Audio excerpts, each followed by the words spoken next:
پھر وہ خود پر چلتے ہوئے کیڑے سے کھیلنے لگا. ہم حملہ نہیں کریں گے. پھر جرمن پہلے کریں گے. شمال میں بھی انہوں نے ہی کیا ہے. تم بھی بریگیڈیئر جنرل وہاں ہو. تمہاری طبیعت اب کھلنے لگی ہے بچے. سامنے اونچی نیچی زمین پر سورج غروب ہو رہا تھا اور غیر کاشت شدہ پتھریلی زمین مکئی کے رنگ کی تھی. خشک ٹہنیوں اور زمین کی ہم رنگ گھاس کی اوٹ میں خندقوں کے اندر ہزاروں سپاہیوں کے بیک وقت سرخ اور زرد مشتاق اور مضطرب اعصابی چہرے ساکن تھے اور خوفزدہ ہوشیار آنکھوں میں انتظار کی تھکن نمایاں تھی.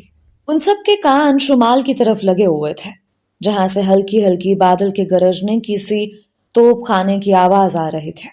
سامنے تقریباً 1 میل پر دشمن کے مورچوں میں حرکت ہو رہی تھی. بھینچود. نعیم نے گالی دے کر بوٹ کی ایڑی سے کیڑوں کی پوری قطار کچل دی. ٹھاکر داس بسکٹ چبا رہا تھا. اس نے چند بسکٹ خود میں ڈال کر نعیم کی طرف بڑھائے. مجھے بھوک نہیں، اس نے خفگی سے کہا اور کمر سے چھاگل کھول کر پانی پینے لگا. اپنا پانی مت ختم کرو. مورچے میں 2 چیزوں کی بڑی قیمت ہے، بارود اور پانی. بعض اوقات تو یوں ہوتا ہے کہ دشمن کو ختم کرنے کے بعد سب سے پہلے اس کی چھاگل تلاش کرنی پڑتی ہے. نعیم کا دماغ ایک بے وجہ غصے اور تھکان کی گرفت میں تھا. اس نے جواب دیے بغیر کیڑوں کو کچلنا جاری رکھا. ٹھاکر داس گھٹنوں کے بل کھڑا ہو گیا.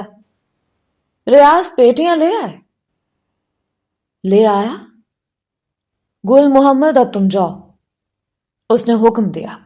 حملے کے اندر اسی طرح بارود کے لیے دوڑنا پڑے گا. ریاض اور رام لال تم انہیں خالی کر کے پھر سے بھرو. 250 راؤنڈ 3 منٹ میں نکلتا. خالی مت بیٹھو، مشق کرو. خالی بیٹھے بیٹھے تم ایک دوسرے کو قتل کرنے کی ترکیبیں سوچنے لگو گے. اس نے کنکھیوں سے نعیم کی طرف دیکھا جو بینٹ کو چوڑا کر کے کیڑوں پر مار رہا تھا. مت مارو انہیں، اس نے نرمی سے کہا. اپنے مورچے میں مت کسی کو مارو. میدان جنگ کے کچھ اصول ہوتے ہیں. نعیم نے بینٹ کی مدد سے مرے ہوئے کیڑوں کو چھوٹے سے ڈھیر میں اکٹھا کیا اور گھٹنوں کے بل اٹھ کھڑا ہوا. سورج غروب ہو چکا تھا. خندق کی دیواروں اور مشین گنوں کے ساتھ ٹیک لگا کر بیٹھے ہوئے سپاہیوں کے خود زمین کی سطح پر نظر آ رہے تھے. گل محمد گھسٹتا گھسٹتا توپ خانے کے پاس سے گزر رہا تھا. اس نے رک کر لیٹے لیٹے سیلیوٹ کیا. سیکشن کمانڈر کیپٹن ڈل جواب دیتا ہوا قریب سے گزرا. آگے جا کر کیپٹن نے ایک لمبے اور پتلے انگریزی آرٹلری آفیسر سے کوئی بات کی اور پھر سیدھا ان کے مورچوں کی طرف آیا. باری باری اس نے ساری مشین گنوں پر رک کر بات کی. شاباش جوانوں، ڈٹے رہو، کل ہم حملہ کریں گے. جاتے جاتے وہ ایک پیکٹ سگریٹ ٹھاکر داس کی طرف پھینک گیا. کل حملہ کریں گے سور؟ یہ 3ری بار ہے. گپ مارنے یہی آتا، ٹھاکر داس نے کہا. دونوں نے سگریٹ سلگائے. باقی پیکٹ ٹھاکر داس نے سپاہیوں کی طرف اچھال دیا. وہ آنکھیں چمکا کر سگریٹوں کی طرف لپکے. پر اب سر نہ اٹھے لونڈو، اس نے تنبیہاً کہا. رات کے لیے ہمیں اور سگریٹ چاہیے، نعیم نے کہا. رات کے لیے تمہیں عورت بھی چاہیے ہیں؟ وہ کھردرے پن سے ہنسا. سگریٹ تو ہیں، اتنے خوش کیوں ہو رہے ہو؟ وہ خاموش بیٹھے سگریٹ پیتے رہے. ٹھاکر داس نے پیٹھ پر سے تھیلا اتارا اور سر کے نیچے رکھ کر لیٹ گیا. آسمان پر اکا دکا ستارے نکل آئے تھے اور مغرب کی طرف سے بادل اٹھ رہا تھا. میری بات کا غصہ مت کرو، ٹھاکر داس نے کہا. میں نے بڑی خندقیں دیکھی ہیں.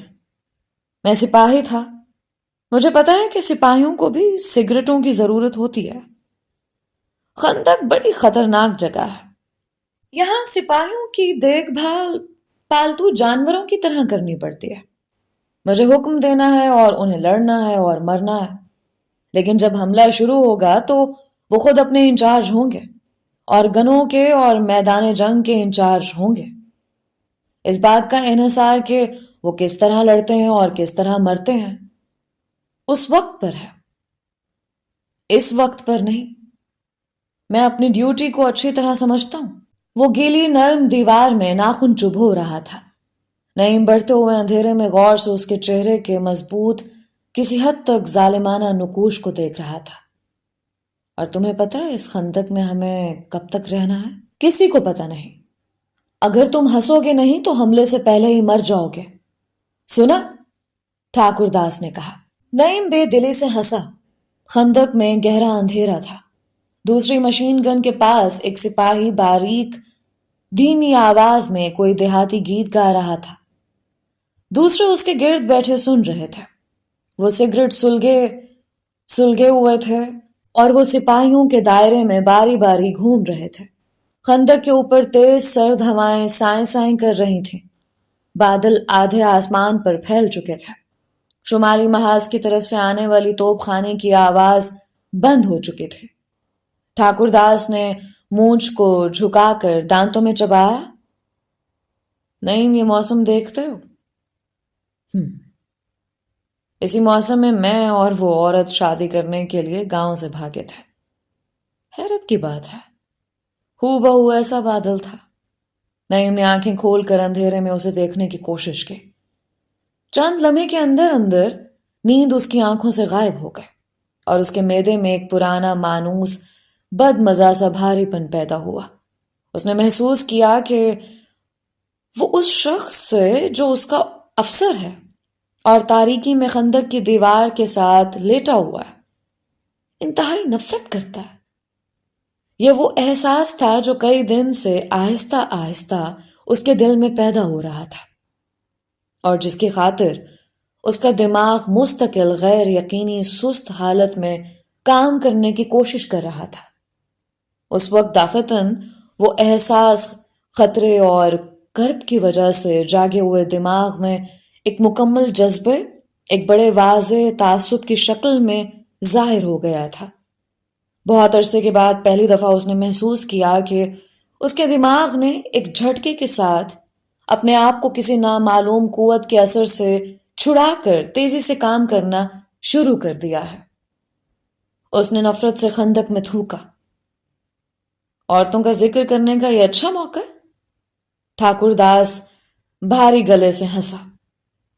نعیم نے منہ میں بدمزگی محسوس کی اور دوبارہ تھوکا۔ تمہاری طبیعت ٹھیک ہے؟ نعیم نے انتہائی کوشش سے اپنے آپ پر قابو پایا۔ شاید تمباکو خراب تھا۔ ولایتی تمباکو تھا، ٹھاکر داس نے کہا۔ دونوں خاموش بیٹھے اندھیرے میں جاگنے کی کوشش کرتے رہے۔ آدھی رات کے بعد بارش شروع ہو گئی اور متواتر 4 گھنٹے تک ہوتی رہی۔ ترپالوں کے لیے سپاہی بھیجا گیا مگر وہ ختم ہو چکی تھے۔ صرف توپ خانے والوں سے کینوس کے چند بستر بند حاصل ہو سکے جنہیں خیمے کی شکل میں خندق کے اوپر لگایا گیا اور پانی کو روکنے کے لیے بند بنائے جانے لگے۔ لیکن جب بارش تھمی تو خندق میں 6 انچ پانی بھر چکا تھا۔ انہوں نے راشن کے خالی ڈبوں سے پانی نکالنا شروع کیا۔ سیکشن کمانڈر برساتی اور دستانے پہنے کنارے کنارے پھر رہا تھا۔ کبھی کبھی ٹھہر کر بات کرنے لگتا۔ شاباش جوانوں، آواز نہ نکلنے پائے، شاباش۔ چاروں طرف ڈبوں کے زیر آب ڈوبنے اور پانی کے بہنے کی دھیمی آوازیں آ رہی تھیں۔ صبح سے پہلے کی گہری تاریکی چھائے ہوئی تھے اور پانی کے جھپاکوں کی آواز تیز ہوا کے ساتھ دور تک جا رہی تھی۔ سپاہیوں کے لمبے فوجی کوٹ بھیگ چکے تھے، ان کے بوٹوں میں پانی گھس گیا تھا اور وہ سردی سے کانپ رہے تھے۔ دشمن کے مورچوں کی طرف سے گرر گرر کی جانی پہچانی آواز آنی شروع ہوئی اور دور آسمان میں ننھی سی سبز بتی رینگنے لگے۔ وہ آیا! زیر لب بہت سی آوازیں آئیں۔ سارے سپاہی ایک ساتھ سر کے بل خندق میں گرے۔ ان کے کانوں اور نتنوں میں کیچڑ گھس گیا اور انگلیاں نرم زمین میں دھس گئیں۔ کچھووں کی طرح اوندھے منہ کیچڑ میں وہ اس وقت تک پڑے رہے جب تک کہ ہوائی جہاز خوفناک آواز پیدا کرتا ہوا اوپر سے گزر نہ گیا۔ اچھا ہے کہ ہمارے پاس خراب ہونے کو کچھ بھی نہیں۔ اٹھ کر کھڑے ہوتے ہوئے ٹھاکر داس ہنسا۔ اوہ ٹھیک ہے۔ کیپٹن ڈل اپنی نفیس برساتی پر سے کیچڑ صاف کرتا ہوا سادگی سے ہنسا۔ میرے اوپر مت ہنسو، ہو سکتا ہے میں تم سے پہلے مر جاؤں۔ صبح ہونے تک خندقوں میں صرف کیچڑ رہ گیا تھا۔ پھونکے مار مار کر گیلی لکڑیوں کو جلایا گیا، لیکن دھواں اٹھنے پر فوراً بجھا دیا گیا۔ جو پانی نیم گرم ہوا اسی سے سپاہی چائے بنا کر پینے لگے۔ بے خوابی اور دھوئیں کی وجہ سے ان کی آنکھیں سرخ انگارہ ہو رہی تھیں۔ تم نے الگ چولہا کیوں بنایا ہے؟ ٹھاکر داس نے پوچھا۔ ٹھیک ہے، دھواں اٹھ رہا ہے، اسے بجھا دو اور کوٹ سوکھنے کو پھیلا دو، پھیپڑوں کو سردی لگ جائے گی۔ ٹھیک ہے، نعیم نے پتھریلے لہجے میں دہرایا۔ ٹھیک ہے، کیا ٹھیک ہے؟ ٹھاکر داس غصہ دباتے ہوئے بولا۔ نعیم پیٹھ موڑے گیلے ایندھن میں پھونکے مارتا رہا۔ لانس نائک نعیم احمد خان! نعیم ایک جھٹکے سے مڑا اور پاگلوں کی طرح دانت ننگے کر کے چیخا۔ مجھے چائے بنانے دو! میں تمہیں حکم دیتا ہوں! ٹھاکر داس گرجا اور آگے بڑھ کر اپنے بڑے بڑے بوٹوں سے مسل کر ادھ جلی لکڑیاں بجھانے لگا۔ نعیم نے کھینچ کر سر سے ٹوپی اتاری اور اس کی طرف پھینکے، جو اڑتی ہوئی ٹھاکر داس کے کان کے پاس سے گزر گئی۔ پھر اس نے رائفل کو سلنگ سے پکڑ کر اس کی طرف اچھالا۔ وہ اسی طرح جا کر خندق کی دیوار کے ساتھ کھڑی ہو گئی۔ لو! وہ جانوروں کی طرح چیخا۔ لو! کچھ دیر تک وہ بدنما چہرے کے ساتھ اس کی طرف دیکھتا رہا، پھر پلٹ کر کھڑا ہو گیا۔ ٹھاکر داس نے کندھے اچکائے اور بیٹھ کر چائے پینے لگا۔ لانس نائک کورٹ مارشل کروانے کی فکر میں ہے۔ دوسری مشین گن کی ٹانگوں سے ٹیک لگا کر بیٹھے بیٹھے ایک سپاہی نے لاپرواہی سے کہا۔ اس کے چہرے پر میل کی لکیریں بنی ہوئی تھیں۔ سورج پوری حدت اور چمک کے ساتھ اوپر آ رہا تھا اور بارش کے بعد فضا کے رنگ گہرے ہو گئے تھے۔ بلاک سٹریٹ کا جنگل سیاہی مائل سبز اور پرسکون تھا۔ خندقوں میں بے خوابی اور تھکان سے چور غلیظ سپاہی ٹیک لگائے بیٹھے میلے برتنوں میں چائے پیتے ہوئے سورج کی صحت بخش حدت کو اپنے سرد اور گیلے جسموں پر محسوس کر رہے تھے۔ باہر ڈھلوان زمین پر ان کے بڑے کوٹ پھیلے ہوئے تھے۔ گیلی سیاہ زمین بھاگ چھوڑ رہی تھے۔ ٹھاکر داس دیر تک چائے کے ساتھ بسکٹ چباتا رہا۔ اس کے پتھریلے چہرے کی ایک ایک ہڈی اور پٹھا حرکت کر رہا تھا۔ کیچڑ کا ایک ننھا سا قطرہ اس کے ابرو پر جم گیا تھا۔ مگ خالی کر کے اس نے دوبارہ اسے چائے سے بھرا اور نعیم کی رائفل اٹھا کر اس کے قریب جا کھڑا ہوا۔ میدان جنگ میں پہلے ہی کیا کم دشمن ہے؟ اس نے رائفل اس کی طرف اچھالی اور مگ آگے بڑھایا۔ نعیم نے رائفل کو ہوا میں پکڑا اور بیٹھ کر چائے پینے لگا۔ اس دن کیولری کے دستوں کو پیچھے ہٹایا گیا۔ تمام دن کوئی مزید احکام وصول نہ ہوئے اور تیز دھوپ نے گیلی خندقوں میں سے جو بھاپ اڑائی اس سے گھبرا کر سپاہی جھکے جھکے چلتے ایک سے دوسری جگہ آتے جاتے رہے۔ رات کو بادل پھر جھوم کر اٹھا اور تھوڑی سی بارش کے بعد برف گرنے لگے۔ ہندوستان کے گرم ملک سے آنے والے سپاہیوں نے برف باری پہلی بار دیکھی تھی۔ وہ خندقوں میں سے منہ نکالے اندھیرے میں گرتی ہوئی برف کو محسوس کر رہے تھے۔ مشین گن نمبر 1 کے پاس آدھ کیلی ٹہنیوں کی آگ جل رہی تھی اور ٹھاکر داس بینٹ کی مدد سے بوٹوں کے تلووں سے کیچڑ چھڑا رہا تھا۔ اوپر رائفلیں ایک دوسرے کے سہارے کھڑی کر کے بستر بند کا خیمہ بنایا گیا تھا۔ دوسری گن کے پاس سپاہی نیم غنودگی کی حالت میں بیٹھے باتیں کر رہے تھے۔ درمیان میں آگ جل رہی تھی۔ ایک سپاہی سنجیدگی سے بیٹھا آگ پر جرابیں سکھا رہا تھا۔ دیواروں پر ان کے چھوٹے بڑے سائے کانپ رہے تھے۔ نعیم دیر سے اپنی رائفل پر جھکا، منہ باہر نکالے دیوار کے سہارے کھڑا تھا، اور برف کے ننھے ننھے پھوئے خاموشی سے اس کے چہرے اور بالوں پر گر رہے تھے۔ برف باری میں نے شملے میں دیکھی تھی، وہاں بھی پائن کے درخت تھے، شاید چیڑ کے تھے، یاد نہیں رہا۔ اس وقت میں بہت چھوٹا تھا، اور جنگل جو ہمارے گھر کے اوپر اور نیچے اور ہر طرف تھا، اور پہاڑ کی ڈھلان پر ہمارا گھر تھا۔ فلاور، میں فلاور، ایسے کوئی نام تھا، پتہ نہیں۔ اور وہ لڑکا شاید میرا پہلا دوست تھا۔ وہ گھر کے دوسرے حصے میں رہتے تھے۔ لکڑی کے برآمدے میں ریلنگ پر جھک کر ہم برف باری دیکھ رہے تھے۔ ایسی ہی رات تھی، شاید وہی رات ہو اور پھر سے آئے ہو۔ وہ دل میں ہنسا۔ اس کی سفید بلی پاؤں میں بیٹھی تھی، اور برف چھتوں پر، درختوں پر، پتھروں پر اور دور دور چوٹیوں پر، جہاں صرف برف گرتی ہے، خاموشی سے گر رہی تھی۔ اور کمرے میں اس کی بہن منہ والا باجا بجا رہی تھی۔ اس نے ہاتھ بڑھا کر تازہ گری ہوئی برف پر رکھا۔ وہ لڑکا اب کہاں ہے؟ دیپک حیرت ہے، وہ اب کہاں ہوگا؟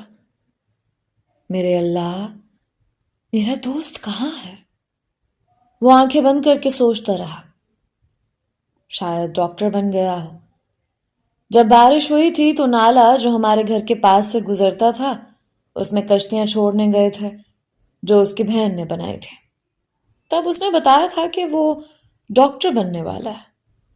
وہ تمام دن رنگ برنگ پتھر جمع کرتا اور انہیں پیس پیس کر بلی کو کھلاتا رہتا تھا جو اس کی مریض تھی۔ میرا پیارا دوست۔ برف باری رک گئی؟ نہیں، جاری ہے، صرف کم ہو گئی ہے۔ چھت پر، درختوں پر، دشمن کے مورچوں پر۔ آج سارا دن میں نے اس سے بات نہیں کی۔ ٹھیک ہے، میں اسے پسند نہیں کرتا۔ کیوں؟ پتہ نہیں۔ نہیں، یہ بات نہیں۔ اگر ہے بھی تو ٹھیک ہے۔ سور۔ خندق میں وہ اس قدر مطمئن ہے۔ بھیڑیا جانتا ہے کہ میں اسے پسند نہیں کرتا، پھر بھی ہنستا ہے۔ مکار، ہر وقت کھاتا رہتا ہے۔ پتہ نہیں ان جانوروں کو خندق میں بھی اتنی بھوک لگتی ہے۔ گہری تیز نفرت رینگ کر اس کے دل میں داخل ہوئی اور اس کے سارے وجود کو گرفت میں لے لیا۔ برف باری کی اس رات میں انسانوں کے پھیلے ہوئے پوشیدہ سمندر کے درمیان اس نے اپنے آپ کو بے حد تنہا محسوس کیا۔ دیر تک وہاں کھڑا وہ محبت، نفرت اور حسد کے جلتے ہوئے جذبوں کی اذیت سہتا رہا۔ برف باری تھم چکے تھے۔ بادل پھٹنے پر چاند ظاہر ہو گیا اور چاروں طرف ساری فضا برف کی سفیدی سے جگمگانے لگی۔ دشمن کے مورچوں میں کوئی گٹار کا ایک تار بار بار بجا رہا تھا، اور اس کی گمبھیر نرم آواز سفید اور گہری پرسکوت رات کے سحر میں اضافہ کر رہی تھے۔ اس نے سر اندر کھینچ لیا۔ ایک کمزور سا نیلا شعلہ کوئلوں کے درمیان ناچ رہا تھا، اور ٹھاکر داس دیوار کے ساتھ بیٹھا سو رہا تھا۔ اس کا چہرہ غلیظ تھا اور ایک مونچھ ٹھوڑی پر لٹک آئی تھی۔ نیلے شعلے کا سایہ رخسار کے گڑھے میں کانپ رہا تھا۔ اس کے دونوں کھلے ہوئے ہاتھ زمین پر رکھے تھے اور سر چھاتی پر جھکا ہوا تھا۔ جھکی ہوئی کمر دیوار سے لگائے، ٹانگیں دوہری کیے سویا ہوا وہ دیکھنے والے کے دل میں رحم کا جذبہ پیدا کرتا تھا۔ اس کے بڑے سے کرخت نقوش والے چہرے پر سادگی تھے۔ دیر تک کھڑے رہنے کی وجہ سے نعیم کی ٹانگوں میں لرزش پیدا ہو گئی تھے۔ معدے میں سخت بھوک محسوس کر کے اس نے فیصلہ کیا کہ وہ اب چند بسکٹ کھائے گا۔ اگلے دن سپہر کے وقت حملے کا حکم ملا۔ ان کے ساتھ نمبر 1، نمبر 2 اور نمبر 3 کیلوری بریگیڈ کے زیادہ تر حصے تھے۔ حملے کی تجویز یہ تھی: نمبر 2 ڈبل کمپنی جو میجر ہمفری کی قیادت میں ہالی بیگ کے سیکشن کی خندقوں پر قابض تھی. آگے بڑھے گی اور 600 گز کا محاذ گھیر لے گی. نمبر 1 کمپنی کیپٹن ایڈیئر کی کمان میں روز بک پر قبضہ کرے گی اور جو ہی نمبر 2 کمپنی ان کے برابر آ جائے چڑھائی شروع کر دے گی. کمپنی کے دائیں بازو کا رخ فارم کی طرف کنٹور 30 پر ہوگا.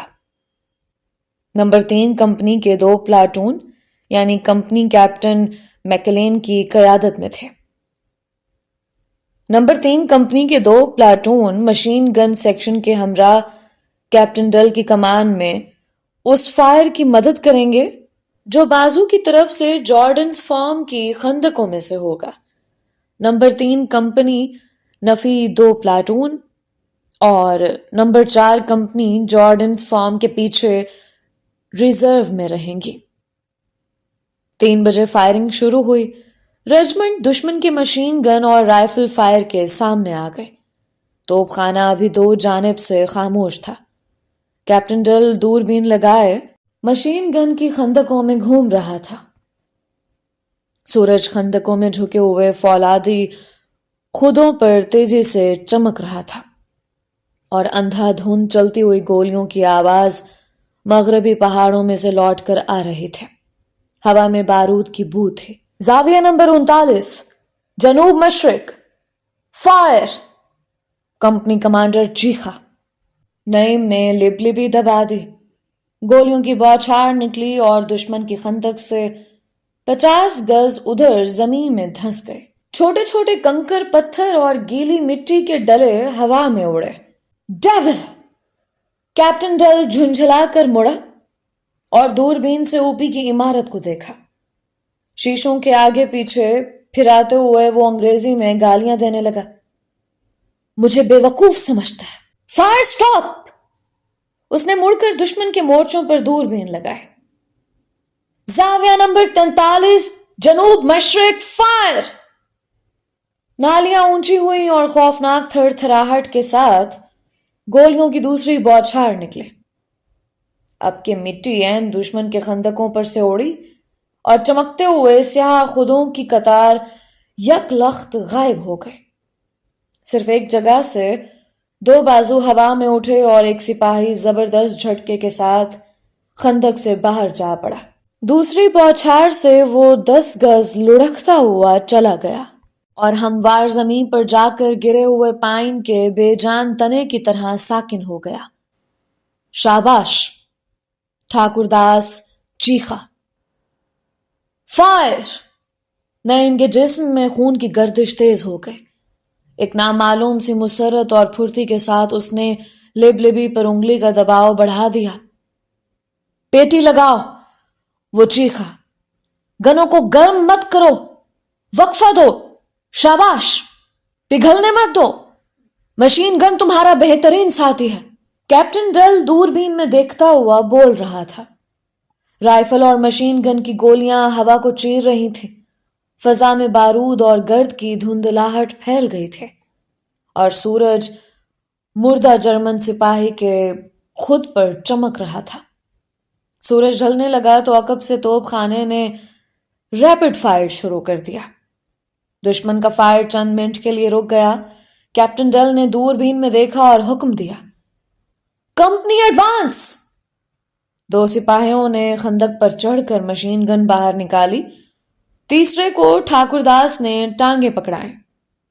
نعیم کے سپاہیوں نے اپنی مشین اٹھائی اور جھکے جھکے دوڑتے ہوئے آگے بڑھے.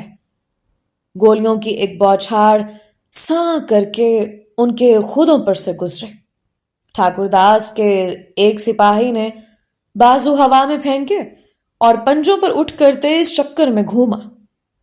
پھر وہ دھپ سے گیلی زمین میں گرا اور آواز نکالے بغیر مر گیا.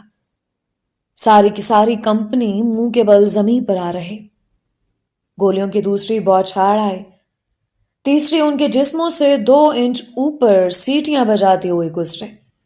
انتہائی دہشت کے مارے پہلے انہوں نے چھوٹے چھوٹے پتھروں کے پیچھے سر چھپانے کی صحیح کی، پھر زمین میں سر گاڑے. لیکن دشمن کے صحیح اور بھاری فائر کے سامنے انہیں پسپا ہونا پڑا۔ مٹی اور کنکر ان کے نتنوں میں گھس رہے تھے اور وہ زخمی سانپوں کی طرح لیٹے لیٹے الٹے پاؤں رینگ رہے تھے۔ خندق سے 5 گز کے فاصلے پر نعیم کا ایک آدمی گولی کے زبردست دھکے سے کمانی کی طرح سیدھا پاؤں پر کھڑا ہو گیا اور لٹو کی طرح تیزی سے گھومتا ہوا خندق میں جا گرا۔ ایک گولی مشین گن پر لگی اور میگزین کو، جس سے نعیم اپنا چہرہ چھپائے ہوئے تھا، تباہ کر دیا۔ خندق میں پہنچ کر انہوں نے مشین گنیں نصب کی اور پیٹیاں چڑھا کر کیپٹن ڈل کی تیز غسیلی آواز کے مطابق فائر کھول دیا۔ زخمی سپاہی دونوں ہاتھوں سے پیٹ کو پکڑے گھٹنوں کے بل بیٹھا تھا۔ پانی، اس نے خوفناک غیر انسانی آواز میں کہا اور جھک گیا۔ اس کا سر زمین کو جا لگا اور سجدے کی حالت میں پڑا پڑا وہ کمزور مردہ آواز میں کہانے لگا۔ 2 سپاہیوں نے اسے سیدھا لٹایا اور چھاگل منہ کے ساتھ لگائے۔ بامشکل ایک گھونٹ اس کے حلق سے اترا، باقی پانی باچھوں میں سے بہنے لگا۔